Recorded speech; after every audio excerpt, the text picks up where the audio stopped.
verso 3, nós lemos que grandes coisas fez o Senhor por nós, pelas quais estamos alegres. Amém? Eu estava pela manhã falando com Deus e Deus hoje me fez entender um pouquinho algumas coisas que muitas vezes a gente tem uma certa dificuldade até de compreender. Eu queria falar um pouquinho hoje sobre música. Olha que benção.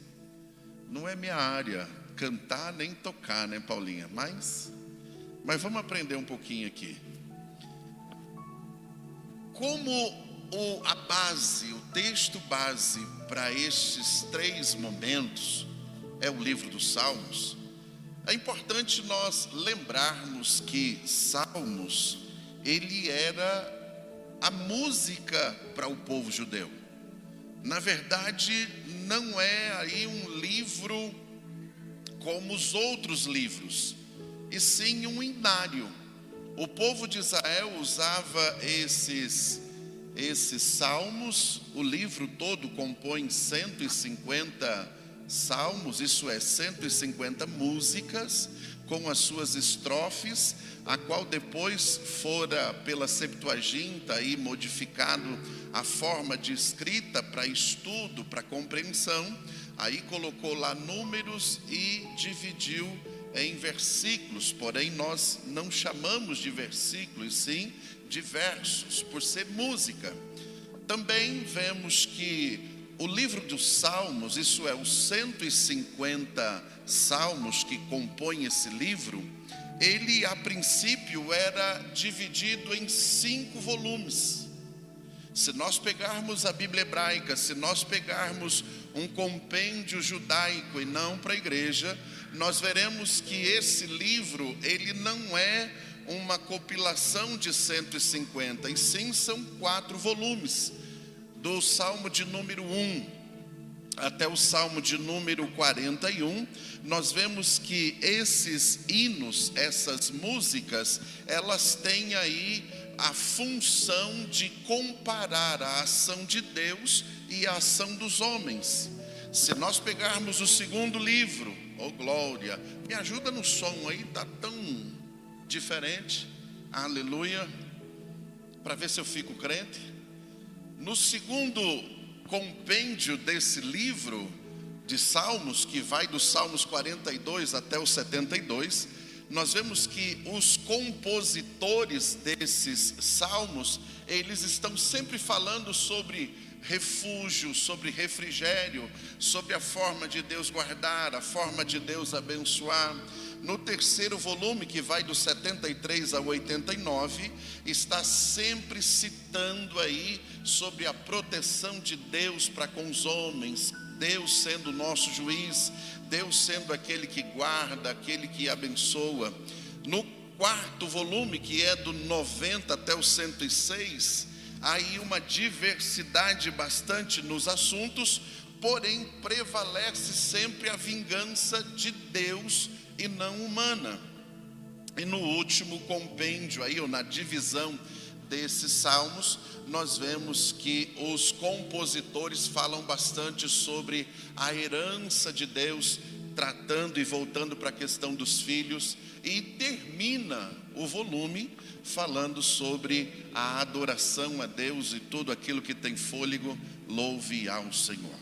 Gostaria que você entendesse uma coisa: se nós estamos falando de salmos, se nós estamos falando de música, se nós estamos falando aqui não música contemporânea, não músicas atuais, e sim músicas em que o povo judaico usava na sua época. E só para entendermos um pouquinho isso, a música não foi criada na terra. Os instrumentos musicais foram criados através dos anjos. O texto fala sobre isso.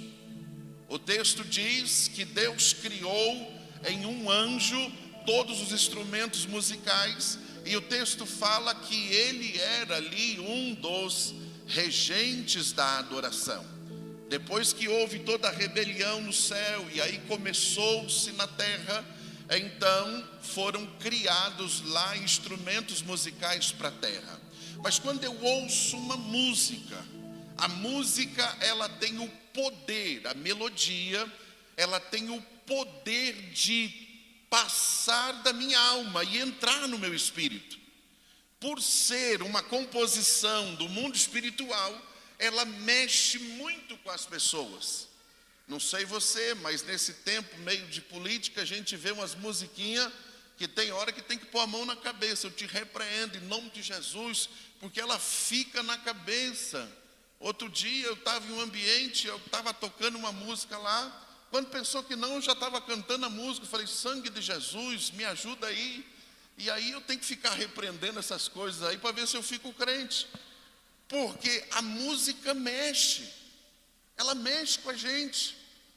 A música, e quando nós pegamos aqui a música em Israel, só para se ter uma ideia, no começo da adoração, quando Deus estabelece o seu contato com ele lá no Monte Sinai, trazendo aí o tabernáculo, Deus não inclui a música na adoração.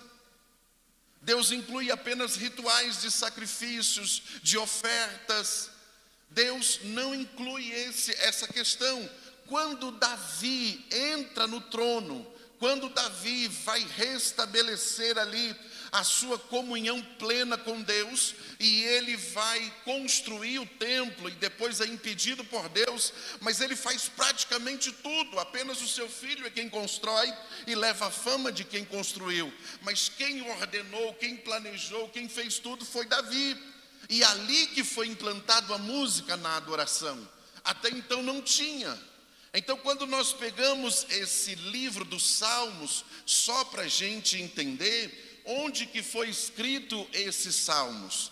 Se nós pegarmos a Bíblia e compararmos os textos, as músicas, nós veremos que este livro de 150 volumes, ele foi escrito na trajetória de Israel, desde quando começou a sua jornada e caminhada com Deus, até ali o finalzinho da morte dos escritores ali, que aí a gente pega vários anônimos e é até complicado de dizer, mas dá sim depois do cativeiro babilônico, amém?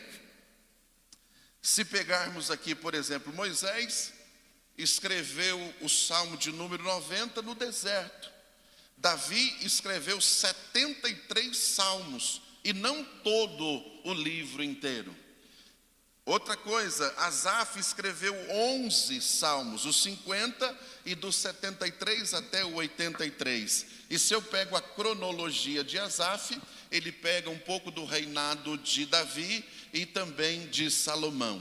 Uma das coisas que eu fiquei bem crente quando eu parei para pensar sobre o que falaremos nessa noite, foi o que Deus colocou algo ao meu coração bem simples. Nós temos uma proposta: semear o meu milagre. Amém? Semear o meu milagre. O texto base foi: aquele que leva a preciosa semente, andando e chorando, voltará certamente com os seus molhos, isso é, com os seus feixes, porque se eu semeio em Deus, então eu tenho uma recompensa certa, amém? E Deus colocou algo que mudou minha mente. Defina milagre: tudo aquilo que sai do natural e entra no sobrenatural, amém? Que vai em todas as áreas, amém?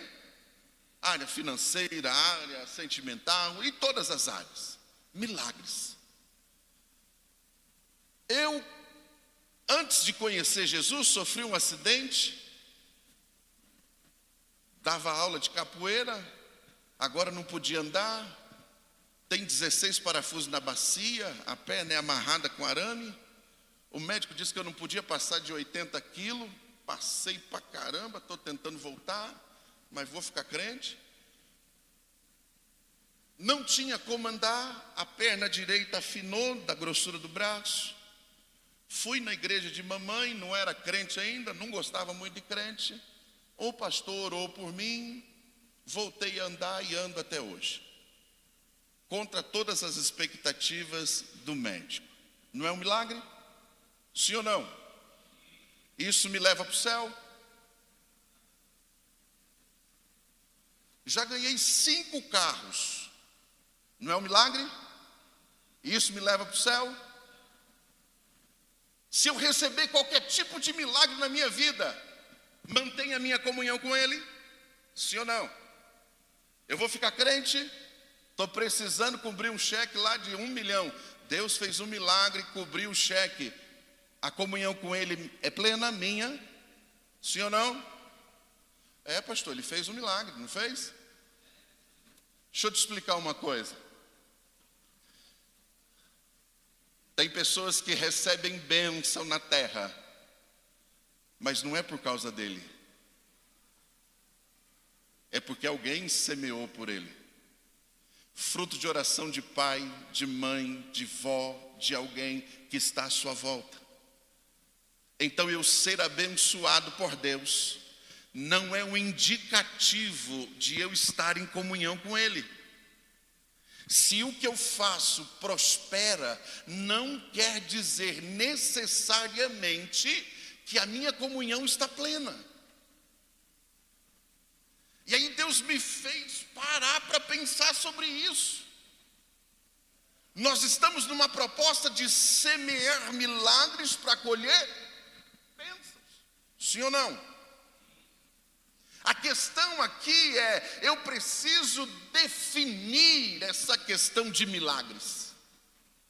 E quando eu pego o livro dos Salmos, ele conta a história de Israel, justamente trazendo ou dando em evidência o livro de Êxodo, o livro de Números, Levíticos fora um pouquinho. Esses 2 livros vai narrar a trajetória do povo de Deus, da saída do Egito até a entrada de Canaã. Um período de 40 anos. Esse período em que esse povo de Deus esteve no deserto, foi o momento em que Deus mais fez milagres. Só para você ter uma ideia, quando eles saíram do Egito, veio uma nuvem de fogo à noite. No outro dia de manhã, uma coluna de nuvem para acalmar, para refrescar por causa do calor. No segundo dia, pela manhã, antes do sol se levantar, tinha umas sementinhas junto com o orvalho. E eles pegavam aquela sementinha antes do sol levantar, porque depois que o sol levantasse, aquela sementinha ela derretia junto com o orvalho. E a que eles escolheram não derretia. E eles ralavam aquela sementinha e faziam pão, bolo, faziam de tudo para comer. Deus mandou para eles, isso se chamava o maná. Deus mandou o maná para eles desde o dia em que eles saíram do Egito até o dia em que eles entraram em Canaã. Todos os dias, com exceção do sábado. O interessante é que no primeiro dia eles foram lá e pegaram um monte, pegaram para o mês inteiro. Quando o sol se pôs, aquele negócio apodreceu e ninguém suportava o cheiro, porque a ordem era pegar a porção diária. E eles jogaram fora. No outro dia, tinha de novo. Quando o sol se punha, o que sobrou estraga. E cada dia Deus trazia um renovo. Eu lembro quando eu fui chamado para o ministério, esse negócio de ser pastor não é só o sangue de Jesus. E eu passei vários anos dizendo, Deus me manda. Eu infernizava o meu pastor, me manda para a Bolívia, para eu fazer missões lá. Eu vou ensinar, eu vou fazer aquilo que Deus me deu, eu vou transmitir. O pastor, não. A sua chamada não é para isso, a sua chamada é pastoral e tal. E o dia que eu fui para ser essa questão de pastor, pronto. Aí eu perdi o emprego, a mulher engravidou, perdeu o emprego também. Eu falei, ih, Jesus, e agora? Agora deu ruim, pô. E o meu medo era o seguinte, e se eu desviar no meio do caminho, Jesus? Porque se eu ficar crente, o Senhor manda maná. Se eu não ficar crente, o maná acabar, e aí? Como é que vai ser? E aí Deus me fez entender uma coisa simples: Deus não te abençoa pela sua santidade, Deus não te abençoa pela sua comunhão, Deus te abençoa porque as promessas dele não caem por terra. Se ele prometeu, ele vai fazer. A questão maior é o seguinte, por isso que eu estou dizendo, o milagre não mantém a minha comunhão com ele. E aí eu pude entender uma coisa: ali no deserto foi o período em que Deus mais fez milagre e que o povo mais aborreceu a Deus. Deus abriu o mar vermelho e eles passaram. Não dá para dar um glória a Deus? Você passar enxuto aquele monte de água de um lado e do outro? Não dá para dar um glória? 3 semanas depois, eles estavam em um lugar onde as águas eram amargas. E eles já tinham esquecido do milagre. E agora eles vão querer apedrejar Moisés, vão aborrecer a Deus, porque dizendo, nós vamos morrer, a água é amarga. Moisés clamou a Deus, pegou um pedaço de graveto, colocou a água, ficou potável, todo mundo bebeu, todo mundo ali saciou a sede, os animais também. Passou mais um pouquinho, enjoaram do maná, da comida de Deus. Disseram, Deus, nós queremos carne. Mas eles tinham ovelhas, tinham camelos, tinham um monte de coisas, poderia matar e comer, mas não. Foram desafiar Deus, dizer, não, vamos ver se o Senhor é poderoso para nos dar carne no deserto. Deus falou, tá bom, mãe. Deus mandou a carne. Imagina você, codorna, acho que todos sabem aqui o que é codorna. Aquela vizinha pequenininha que não voa. Pelo menos eu acho que não, né? Me ajuda aí. Voa? Alguém está dizendo que voa. Aleluia. Mas para pegar aquele trem lá dá trabalho, não dá? O texto diz que veio um vento oriental, 90 centímetros de altura. Ninguém precisava correr, nem... Não, estava ali. O texto diz que quando eles acabaram de fritar, de assar, de comer, aqueles que se rebelaram, Deus matou todos eles. E aí vai. Aonde Deus mais fez milagres, foi aonde mais o povo se afastou. Quando eu olho para a Bíblia, eu vejo nos Salmos, e se a gente pegar o Salmo de número 126, ele pode ser dividido aí em 3 partes. Na primeira parte eles trazem a memória, quando Deus os livra do cativeiro babilônico. Só para você entender, Israel passou por 3 cativeiros. Quantos? 3 cativeiros. Qual foi o primeiro cativeiro? O egípcio. Eles foram para o Egito convidados, ficaram 430 anos lá, e depois Deus os tira de lá e leva para Canaã. Aí Deus governava no meio deles. Chegou o momento em que eles disseram, nós não queremos mais que Deus governe, nós queremos um rei humano. Então Deus levanta um rei humano, levanta Saul. O texto diz que Saul se rebelia contra Deus. E aí Deus permite ainda que ele reine por 40 anos. Saul se rebeliou com Deus menos do primeiro ano. Eu estou tentando dizer para você o seguinte: o milagre aqui nesse mundo físico, ele é muito bom, mas não é tudo. O milagre aqui não gera o que nós mais precisamos enquanto estivermos aqui.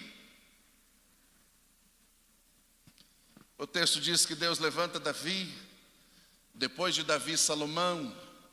Quando Salomão morre, reina o seu filho, Jeroboão, e aí o reino se divide em 2. Reino norte, reino sul, aí passa a se chamar de Israel e Judá. Aí se nós pegarmos a trajetória de Israel, que era os que tinha mais tribo, 10 tribos, Judá só tinha 2. Israel se afasta de Deus, Deus levanta a Síria e leva eles para o cativeiro, e eles nunca mais retornam para a terra. 135 anos depois, Deus começa a avisar Israel, Judá, ei Judá, volta para a minha presença, fica crente, Se você ficar crente, vixe, eu faço um monte de coisa na sua vida. E eles começaram a se afastar de Deus. Começaram a negligenciar o texto bíblico, as regras impostas por Deus. E uma das que para nós parece ser até sem sentido. Deus estabelece uma regra: 6 dias vocês trabalham, no 7º dia vocês descansam, e no 7º dia vocês me adoram. É uma aliança entre eu e vocês. 6 anos vocês trabalham, no 7º ano vocês não trabalham. Vocês vão dedicar 1 ano para mim. E Deus, quando faz essas coisas, Deus honra. No maná, lá no deserto, no 6º dia, Deus permitia que eles pegaram porção dobrada para comer no outro dia, e no outro dia não estragava. Quando era no 6º ano, Deus dava colheita dobrada, porque no 7º ano eles descansavam. E o texto bíblico diz que eles começaram a negligenciar isso. E Deus tolerou essa negligência por 490 anos. Até o dia que Deus disse: basta. Eles se afastaram demais. E agora eu preciso trazê-los para perto. Deixa eu contar um segredo para você. Sabe aquela luta? Sabe aquela prova? Sabe aquela situação que a gente olha e diz: Deus, por que me sobreveio isso? De alguma forma Deus está tentando chamar a minha atenção. De alguma forma Deus está tentando me trazer para perto. O que eu olho como tribulação, Deus olha como oportunidade de o nome dele ser glorificado na minha vida. O que eu olho como um desafio, Deus olha e diz: agora eu vou poder mostrar para ele, para ela, que eles não são qualquer coisa.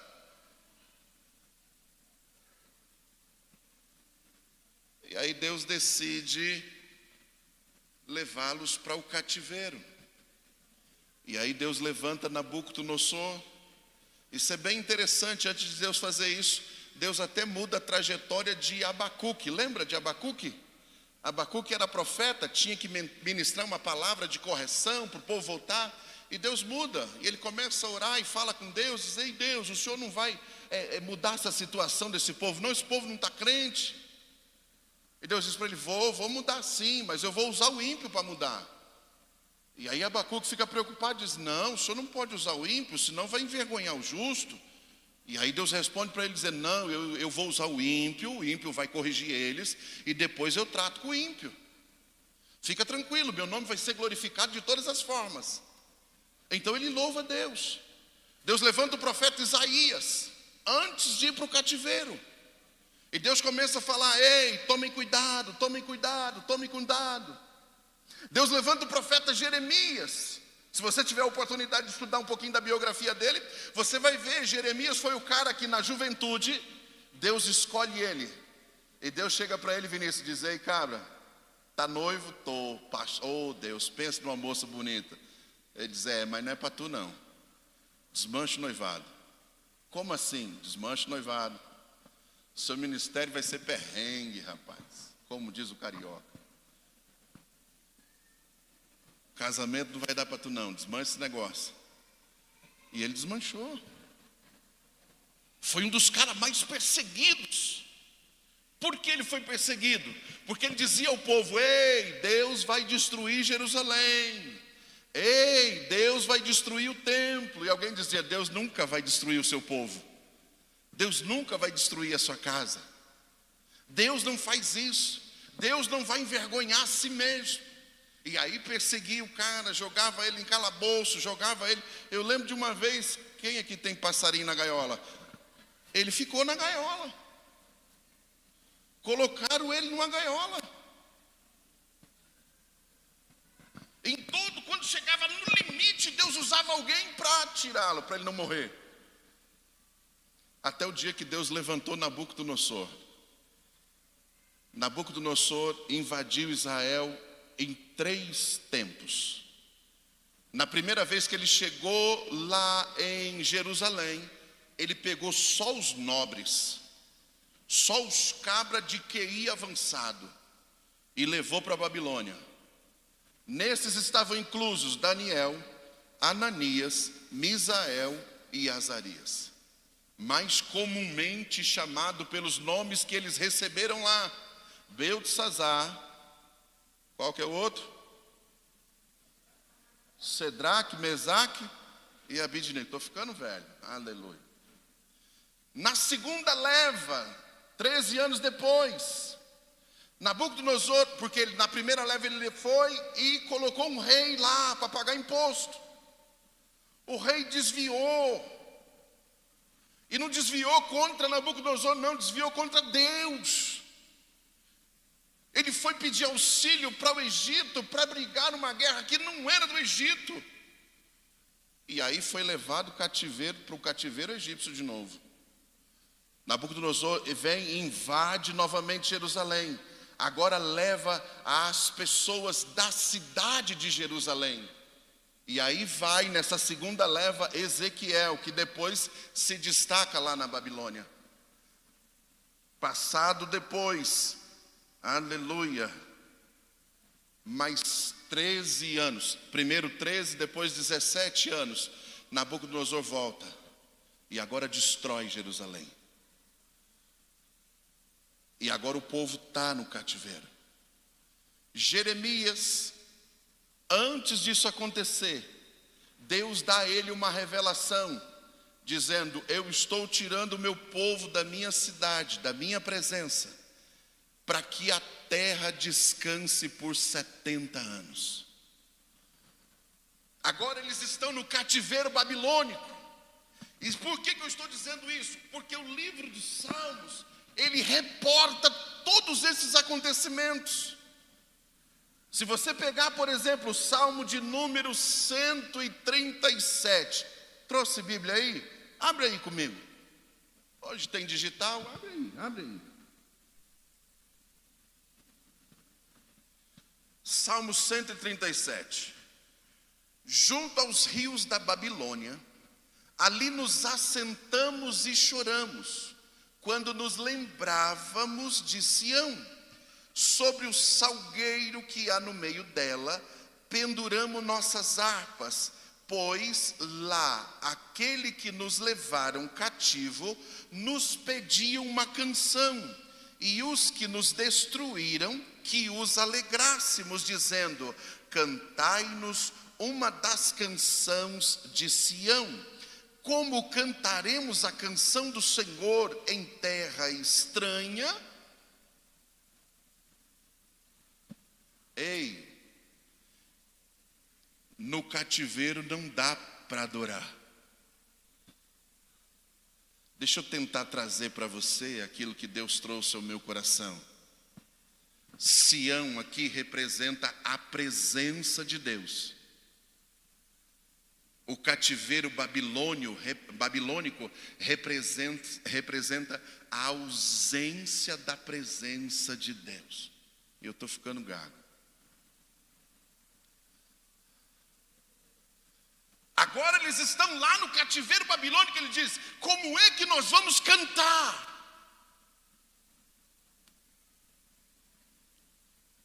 Como é que nós vamos salmodiar um hino, uma música que adorávamos ao Senhor, se agora estamos longe dEle? E o que eles fizeram com os instrumentos musicais? Penduraram nos salgueiros, isso é, em árvores. E quando os patrícios babilônicos, aqueles que tinham destruído eles, chegavam para eles e disseram: ei, cante aquelas músicas lá que você cantava nos hinos, lá na igreja. Ele disse: não dá certo. Se eu pegar o registro de Tiago, o meio-irmão de Jesus, o que escreveu uma carta, o primeiro a escrever no Novo Testamento, ele dá uma recomendação dizendo: se você estiver feliz cante.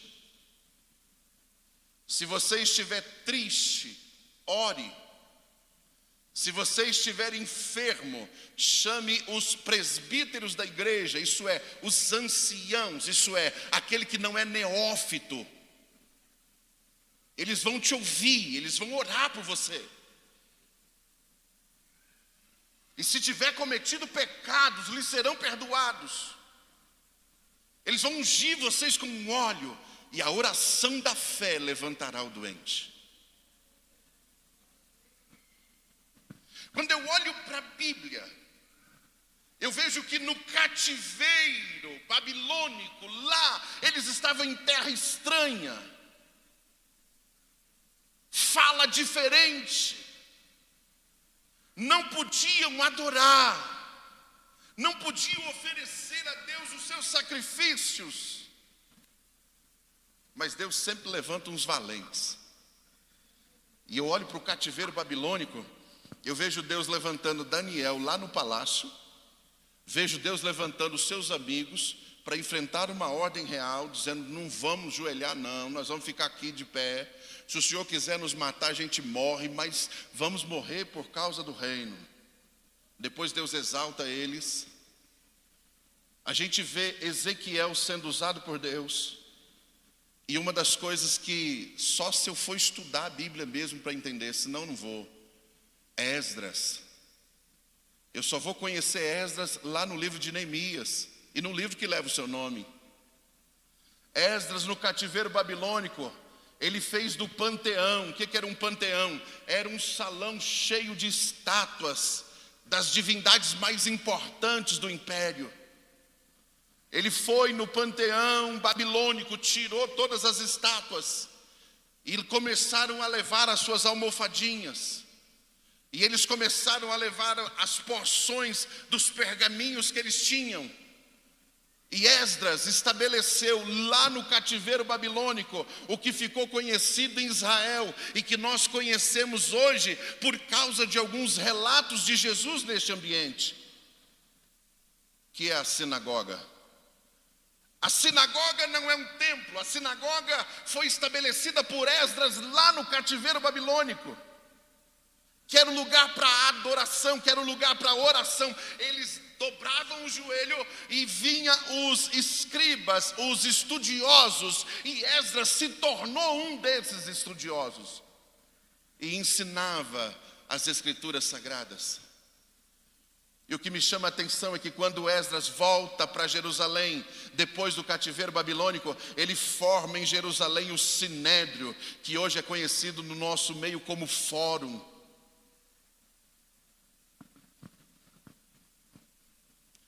Porque Deus falou comigo o seguinte: cativeiro é lugar da ausência da presença de Deus, mas se você invocá-lo, Deus vai te ouvir. Fui levado para o cativeiro, pastor. Estou passando por uma situação que se eu dobro o joelho, nem orar eu consigo. Pastor, estou vivendo num cativeiro, aonde a alegria da minha alma é só externa para não preocupar alguém, mas o coração está dilacerado. Eu tenho uma palavra profética para a sua vida. Deus ainda não terminou a obra na sua vida. Deus é poderoso para fazer aquilo que você não consegue fazer. Deus, Ele jamais deixa de cumprir aquilo que Ele prometeu. Entenda isso. 750 anos antes deles irem para o cativeiro, Deus levanta o profeta Isaías e cita um nome. Deus diz: Ciro, meu servo, vai abençoar o meu povo. 750 anos depois, eles estão 70 anos como escravo na Babilônia. Deus levanta Ciro, juntado com Artaxerxes. Eita Jesus, hoje eu estou crendo para lembrar desses nomes. Que é o Império Medo e Persa. Vai se não vale a pena estudar. Aleluia. E eles derrotam o cativeiro babilônico. Eles vencem Nabucodonosor. E o texto diz que Ciro nunca foi crente, mas abençoou Israel. Quando Ciro ouve a história de Israel, ele diz: eu vou ser um dos que vai abençoar esse povo. E Ciro levanta no meio de Israel um cara por um nome esquisito, Zorobabel. Responde aí. Como é que o cara chamava? Zorobabel. Você falou isso umas 4 vezes, pronto, meu irmão, você já vai ser batizado no Espírito Santo. Aleluia. Ele levanta Zorobabel como governador, aquele que ia cuidar do povo. Levanta Josué como sacerdote, que ia cuidar das coisas espirituais. Dá os recursos necessários para eles voltarem. E agora eles estão voltando. E quando eles estão saindo da Babilônia, eles escrevem o Salmo de número 126. Está com a Bíblia aberta aí? Verso 1 do Salmo 126. Quando o Senhor nos trouxe do cativeiro, os que voltaram a Sião estavam como os que sonham. A nossa boca se encheu de riso, a nossa língua de cântico. Então se dizia entre os gentios: grandes coisas fez o Senhor por eles. Fica de pé comigo, me ajuda aí. Aleluia. Deixa eu contar um negócio para ti. Sabe o que trouxe cântico na boca deles? Restaurarem para Sião, voltarem para a presença de Deus. Ei, crente, muitas vezes as tribulações nos afastam da presença dEle. E alguém acha que eu receber alguma coisa é sinal de Deus estar junto comigo ou me abençoando com a sua presença. A presença de Deus vale muito mais do que qualquer coisa. E tem gente perdendo a presença de Deus por causa de coisas.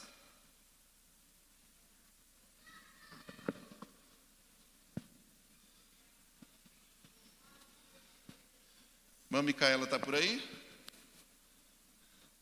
No ofertório ela trouxe um texto. Lembra do texto? Salmo 23. Aí onde o salmista disse o quê? Esse texto aí, na verdade, está um pouquinho diferente do original. Quando Davi estava no meio do mato, ainda não era ninguém, era só alguém que cuidava das ovelhas, ou melhor, das poucas ovelhas de seu pai. Ele vai cantar, ele vai adorar. E nessa sua adoração ele compõe essa música. E nessa música ele diz: o Senhor é o meu pastor, e a sua presença não me faltará.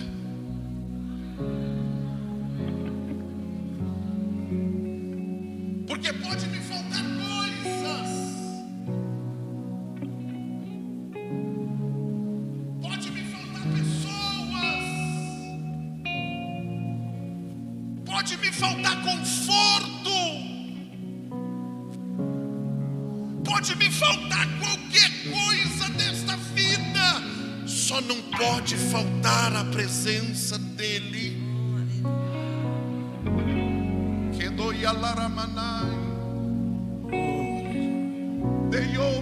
Ouve-as, feche os seus olhos, invoque a presença dEle na sua vida. Entre no feche a porta. Chegou a hora de falar com Deus. Dobre o joelho e sinta a presença que toma todo este lugar. Sinta a glória de Deus. Sinta a glória do Pai. Glória a Ele. Não te detenhas se as lágrimas rolarem e as batidas do teu coração acelerarem. É Ele mexendo no secreto da gente, no lugar que ninguém conhece mais. Sinta a glória de Deus. Sinta a glória, sinta a glória do Pai. Aleluia. Não te detenhas se as lágrimas rolarem e as batidas do teu coração acelerarem. É Ele mexendo no secreto da gente, no lugar que ninguém conhece mais. Ele sabe curar. Ele viu e sabe o remédio pra curar toda ferida. Jesus, tua presença é o que eu mais quero. Jesus, tua presença é o meu remédio. Jesus, eu perca dinheiro, perca tudo, só não quero perder tua presença. Jesus, tua presença é o que eu mais quero. tua presença é o meu remédio. Jesus, Tua presença. Aleluia. não te detenhas se as lágrimas rolarem e as batidas do teu coração acelerarem. É Ele mexendo no secreto da gente, no lugar que ninguém conhece mais. Ele viu e sabe curar. Aleluia. Ele viu e sabe o remédio pra curar toda a ferida. Jesus, tua presença é o que eu mais quero. Tua presença é o meu remédio. Jesus, eu não quero ouro nem prata, eu só quero que cuide de mim. Eita, que presença é essa? Presença que mexe, confronta com tudo aqui dentro da gente, que causa arrepio na alma e a gente sente. Aleluia. Segura aí, segura aí. Segura aí, segura aí. Ei, crente, eu quero lançar um desafio para você. Eu não sei como você tem andado e nem por que caminho tem seguido. Eu não faço noção das tribulações em que você tem passado e sofrido. Mas Jesus falou comigo.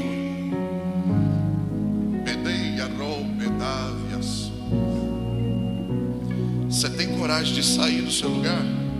Você tem coragem de vir aqui à frente? Eu já passei da fase de ter que impressionar alguém. Então não é comigo, é com você. Se você tiver coragem de sair do seu lugar e dizer: Deus, eu estou indo à frente, porque eu quero mais da tua presença, porque eu descobri uma coisa: a presença de Deus quebra o jugo, a presença de Deus faz milagres, a presença de Deus muda a história, a presença de Deus nos tira do natural e nos leva para o sobrenatural.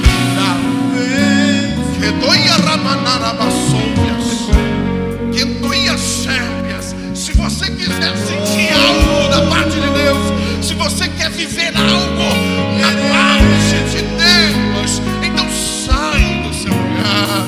Aleluia. Deixa o Espírito Santo te envolver. Deixa Deus fazer. Deixa Deus gerar um milagre na sua vida. Deixa Deus renovar a sua história. Deixa Deus tirar essa tristeza, essa angústia, essas incertezas.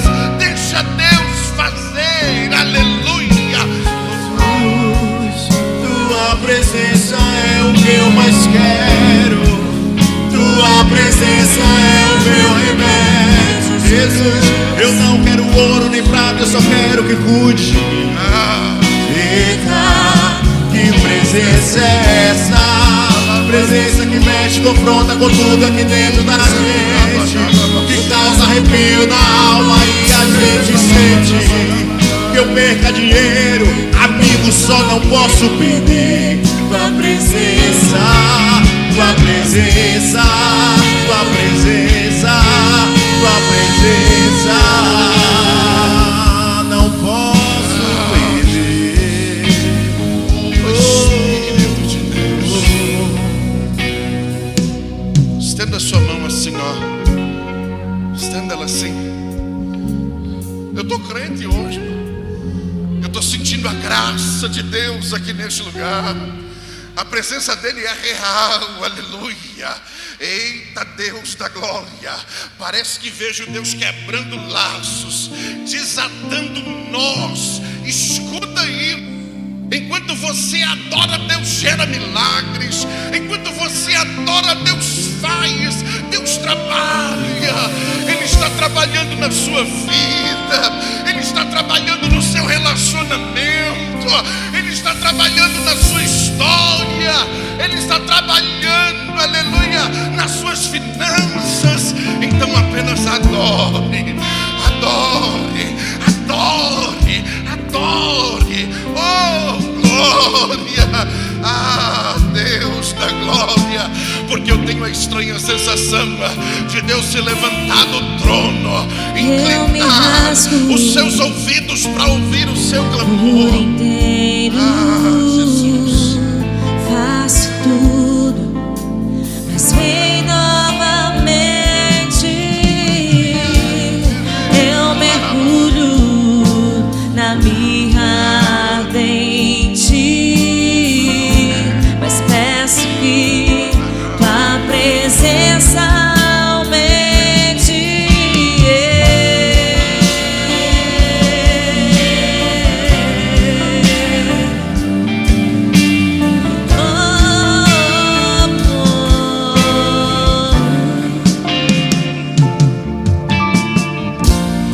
Eu me rasgo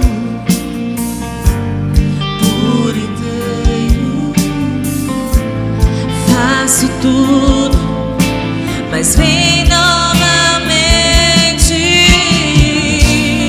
Eu mergulho na minha ardente, mas peço que tua presença aumente. E se eu passar pelo fogo, não temerei, na tua fumaça de glória eu entrarei longe do santo dos santos. Não sei mais viver.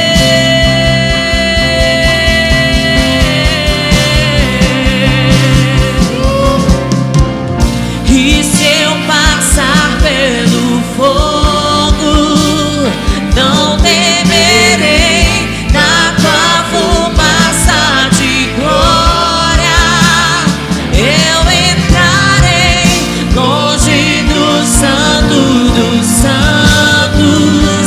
Não sei mais viver.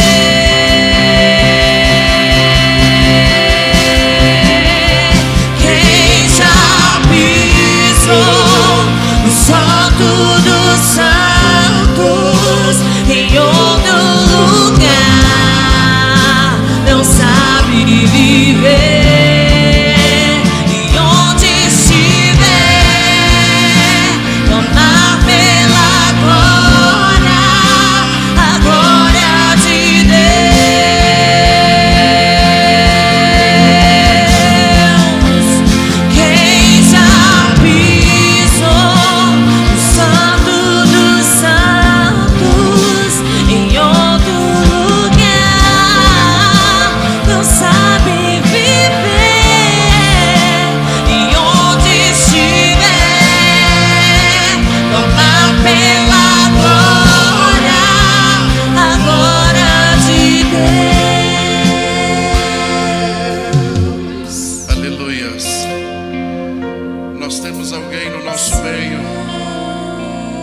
que está desejoso de aceitar a Jesus, que está desejoso de retornar para a presença dEle.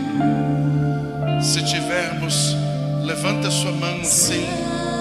Nós vamos orar com você, porque sabemos que Deus é aquele que acolhe os seus filhos. Abraça ela aí. Andorebo chorobina.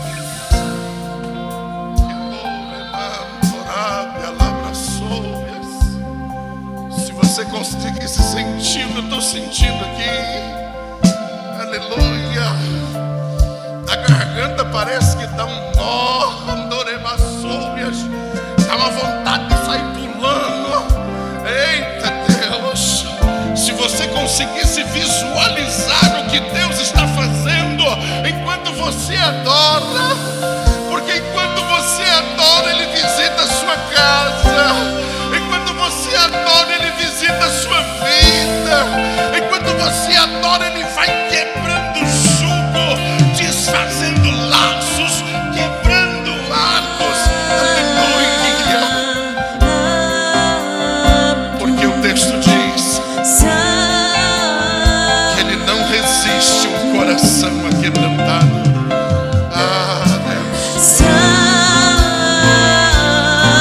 Kadosh.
Diga para quem está ao seu lado aí: você semeou no lugar certo. Você semeou em Deus. Você semeou em Deus. Em Deus tem colheita. Em Deus tem colheita. Em Deus tem colheita. A sementeira não é vã no Senhor. Deus está enxugando lágrimas. Deus está sondando a sua estrutura, vendo que elas são poucas, mas ainda goza na minha presença. Ei, Deus vai trabalhar. Deus vai te surpreender. Deus está mudando história. Ei, Deus vai mexer. Deus vai mexer. Ei, tira a mão, porque Ele está colocando a dele agora. Tire a mão e deixa Ele trabalhar. Tire a mão e deixa Ele fazer. Aleluia, porque Ele faz certinho. Ele faz bem feito. Ele faz e nada fica por fazer. Ele opera e as coisas acontecem. Ele manda e o milagre é gerado. Aleluia. Eita Deus. Acredita nisso? Acredita nisso? Eita Jesus. Acredita nisso? O céu está aberto aqui. Eita Deus, aproveita esse momento, aproveite esse momento e diga a Deus, eu vim semear o meu milagre, eu vim semear o meu milagre, e eu saio com ele, eu vou com ele para casa, eu vou levá-lo para casa, eu não abro mão dele, eu não abro mão dele, eu não abro mão dele, aleluia, eita Deus, porque ele gerou milagres. Ainda que eu ande chorando, ainda que eu semeie em tristeza, tua presença, ainda que eu semeie em angústia, ainda que eu semeie sem forças, você não volta de mãos vazias. Nos olhos, Você não volta de mãos eu não me vazias. imaginava que era lindo assim, que era lindo assim, meu noivo esperado. Eu abro a minha casa, pode morar aqui, pode morar aqui. Tem fogo nos olhos, eu não imaginava que era lindo assim, que era lindo assim, meu noivo esperado. Eu abro a minha casa, pode morar aqui, pode morar aqui.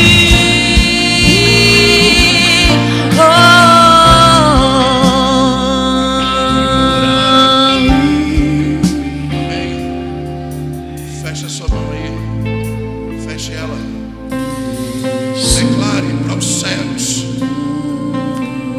declare ao inferno: eu semeei o meu milagre, e eu saio de posse dele nessa noite, porque quem gera o milagre não é homens, quem gera o milagre é o dono da vida, quem gera o milagre é o dono do ouro e da prata,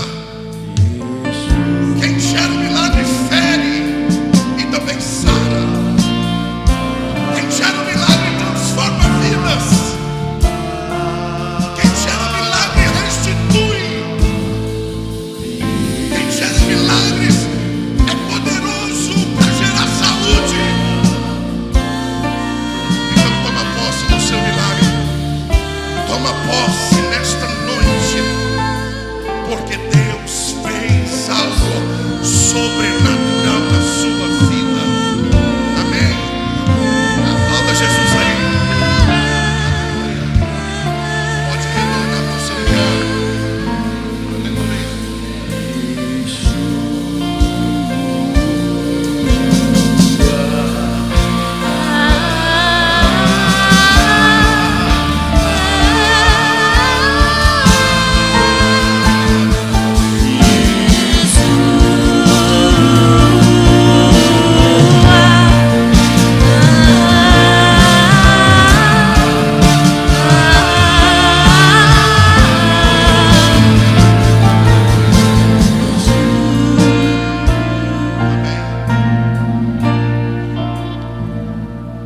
Deus colocou ao coração do pastor Jefferson essa campanha de 3 quarta-feiras. E na quarta-feira que vem, você não pode faltar. Vai ser outra pessoa que vai estar ministrando, mas aqui não é quem ministra, é Deus quem faz. Deus não tem exclusivos. Deus usa quem quer, do jeito que quer, cada um do seu jeitinho, cada um do seu formato. Mas na quarta-feira que vem você vai receber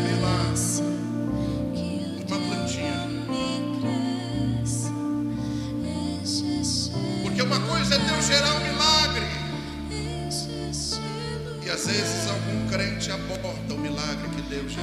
Apareça, que o teu nome cresça. E o desafio de você levar essa plantinha na quarta-feira que vem vai ser você cuidar dela. E o desafio é você fechar um ano com essa plantinha. Todo dia você vai lá, põe uma gotinha.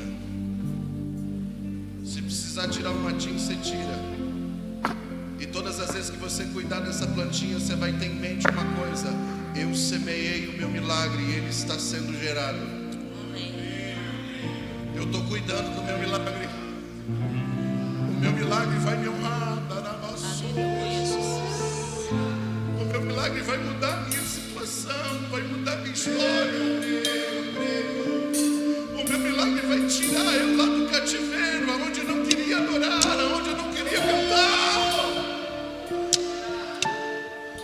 O meu milagre vai gerar alegria, vai gerar paz, vai gerar comunhão, vai gerar adoração. Eu vou cuidar dele.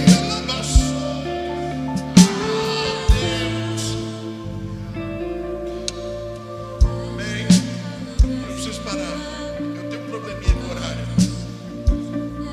Vai dar pra nós ir bastante. Estenda a mão aí. Sábado. Eita Deus. Eu mandei com um monte de gente aí. Você recebeu um convitinho meu lá? A minha mulher, rapaz, vai estar no meio aí para ser separada, pastora. Eita Jesus. Isso é milagre. É mulher de Deus. E eu tenho certeza que Deus vai honrá-la por isso. Então, se você puder se alegrar comigo, venha. Vai estar Júnior, vai estar Juscelino. Já são pastores. Só estamos sendo agora reconhecidos pela igreja. Então venha se alegrar para a gente. Sábado às 19h30 nós estaremos aqui. Posso contar com você? Amém? Estenda a mão, que a graça do Senhor Jesus, o amor de Deus e a comunhão do Espírito Santo esteja com todos, e todos digam: que Deus abençoe você. É que a sarça pegou fogo e não se consumiu, e a